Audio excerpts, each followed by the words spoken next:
The Joe Rogan Experience. We talked about the Amish earlier, for example, okay?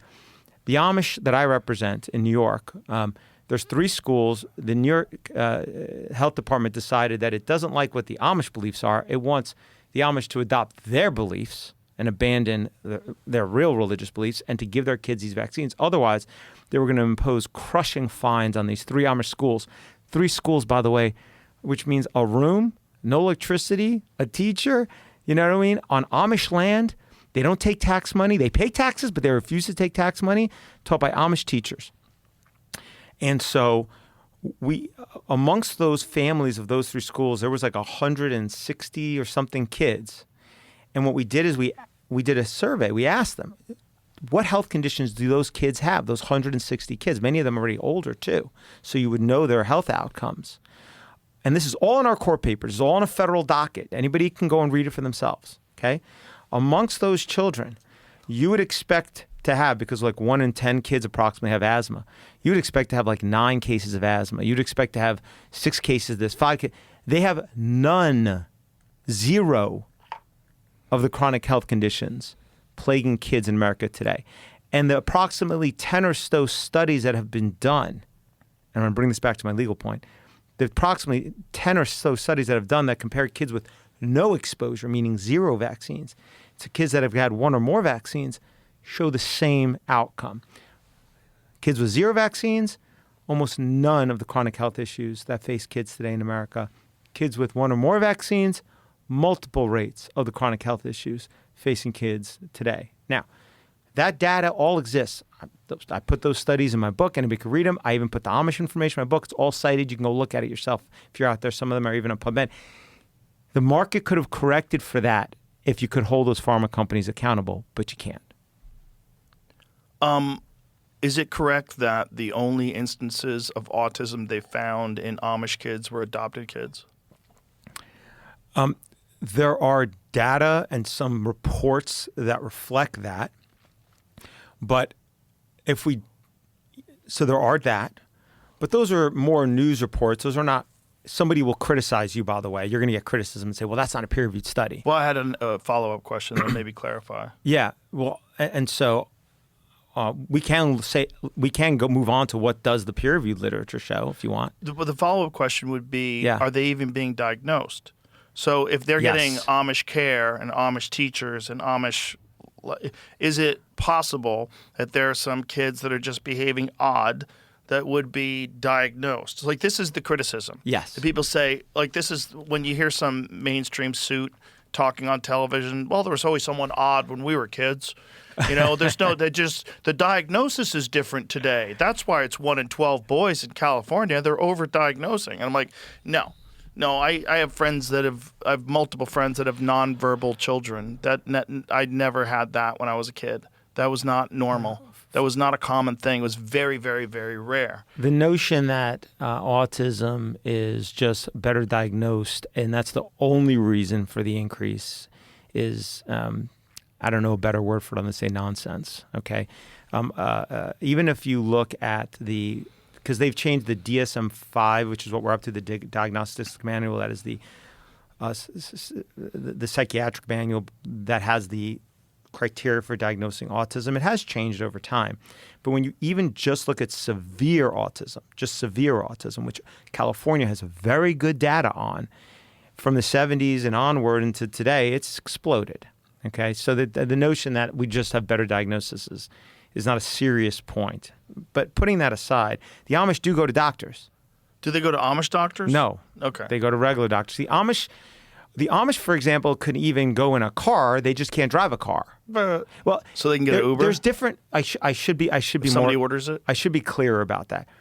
Just like every religion, there are different, communities. And so there's like old line Amish, and then there's old line Amish, and so and in Christianity and in Islam and Judaism, and all different. There's different degrees of black hat Jews, and there's so forth. Right. So, in many respects, they do still go, but as I was told by one of the main folks who I interact with there, and I've been up there and I've slept there and I've interacted with them. He told me, he said, yeah, there are a few that mistake got some vaccines. And he goes, one of those kids, they just don't act right. He said it to me. But we don't see that with our other kids. And I'll tell you this about the Amish community. They don't have phones. Not smartphones. They have old school phones, some of them. They don't have TVs. When they're with their kids, they're with their kids. When they're there at the end of the day, they really are so much more in tune. When I spend time with them and when I went up there, I mean, it's incredible, We have lost, it's a hard thing to experience. Maybe for somebody who keeps maybe the closest thing I think of is those who observe the Sabbath biblically, so they're just totally locked in. They lock in with their families for a day or things like that. And so they're very in tune with their kids. They know if those kids have health issues. And those kids don't have those issues. But forget the Amish. Go to the rest of the kids in the other studies that are not Amish studies. The 10 other studies that I just told you about. One is 3 pediatric practices that have vaccinated or unvaccinated kids. So there are a whole line of studies of nothing to do with the Amish community. But if you do want to focus on autism, okay, which is just one potential issue from vaccines, by the way, what you find in the peer-reviewed literature is that 40 to 70% of parents who have a child with autism still report that they believe vaccines cause their child's autism. Okay? 40 to 7%. That's after how much billions of dollars to try to tell them and gaslight them and convince them that it's not that vaccines don't cause autism. Apparently, no matter how much you beat these families, they're just not going to change their lived experience. And what vaccines do they point to? They point to the vaccines given in the first 6 months of life. When you ask them, what vaccines do you think cause your child's autism? They'll say the vaccines given in the first 6 months of life. And then they'll also point to MMR vaccine, which is given no earlier than 1 year of age. Okay? And so on behalf of ICANN, which is the Informed Consent Action, a nonprofit that our law firm represents, we sent a Freedom of Information Act request, FOIA request, to the CDC. And we said, hey, your website says vaccines do not cause autism. Great. Please give us the studies that show that Hep B vaccine given 3 times in the first 6 months of life do not cause autism. Please give us the studies that show that DTaP vaccine given 3 times in the first 6 months of life do not cause autism. Same thing for IPV vaccine, for PCV vaccine, and for HIV vaccine. Okay? Each one of those vaccines is given 3 times each in the first 6 months of life. 15 injections. Okay? Okay. You say vaccines don't cause autism.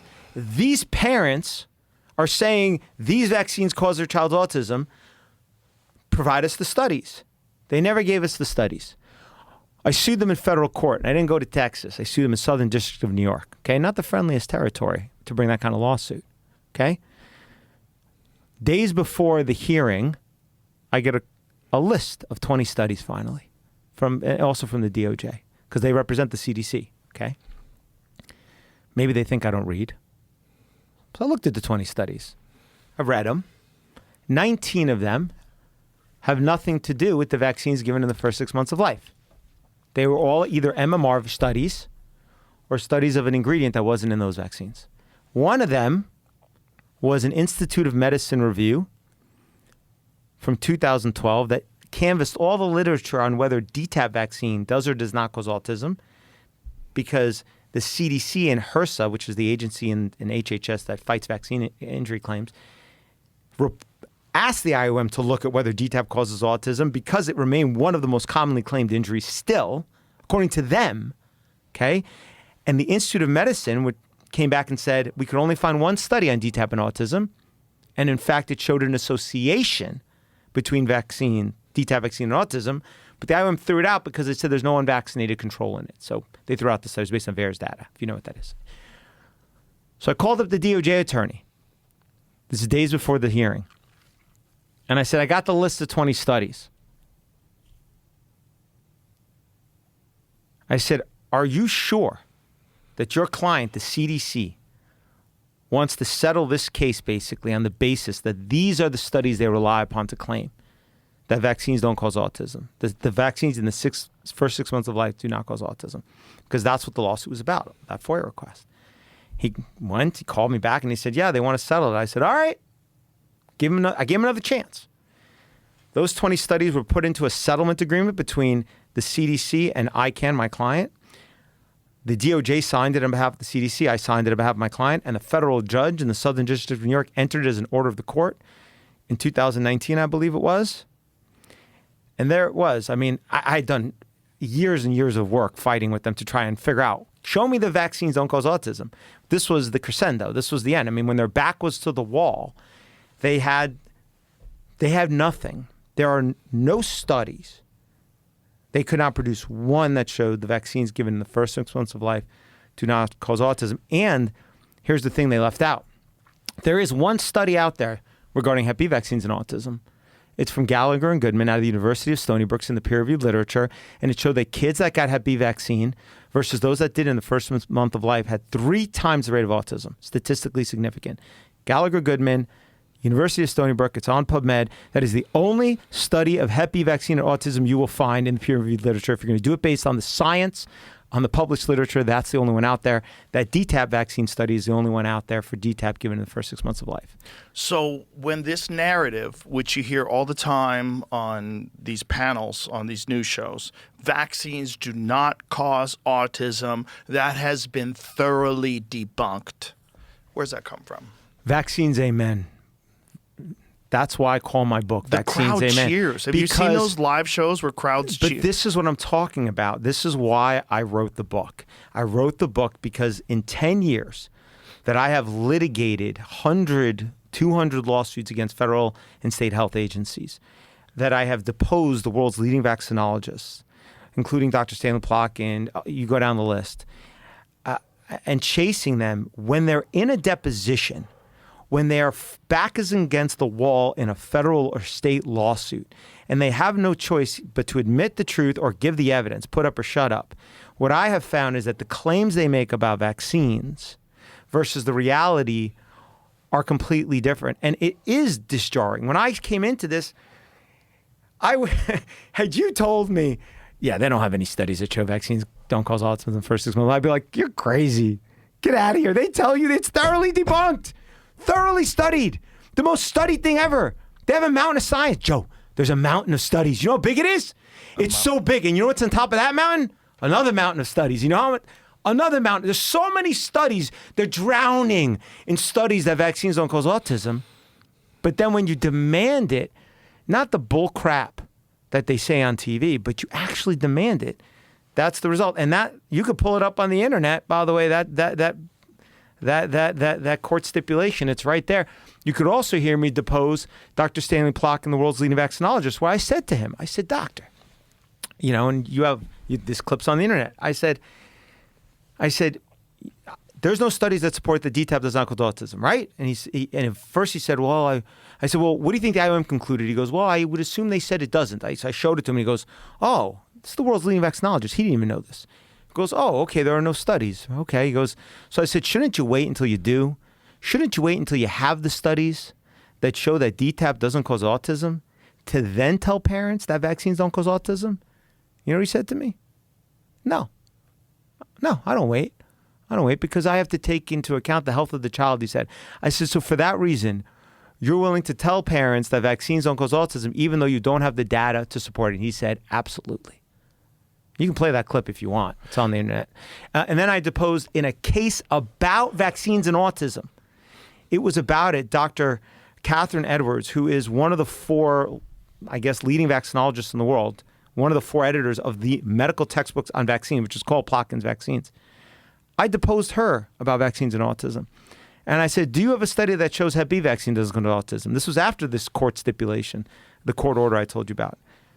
She didn't have any for Hep B, for HIT, for the ones I just took the first 6 months of life. So, yes, they say on TV it's thoroughly debunked, but I'm telling you that is a belief that is not science, that is not fact, it is not based on data, it is based on pure belief. And they say it just like they say, you know, Jesus Christ is Lord. I think they believe actually in vaccines more because they'll kick kids out of school in some archdioceses even, and in some other Christian schools far less. Most archdioceses won't if the kid won't get vaccines. So I actually think they believe in vaccines more than Jesus in some places, by the way.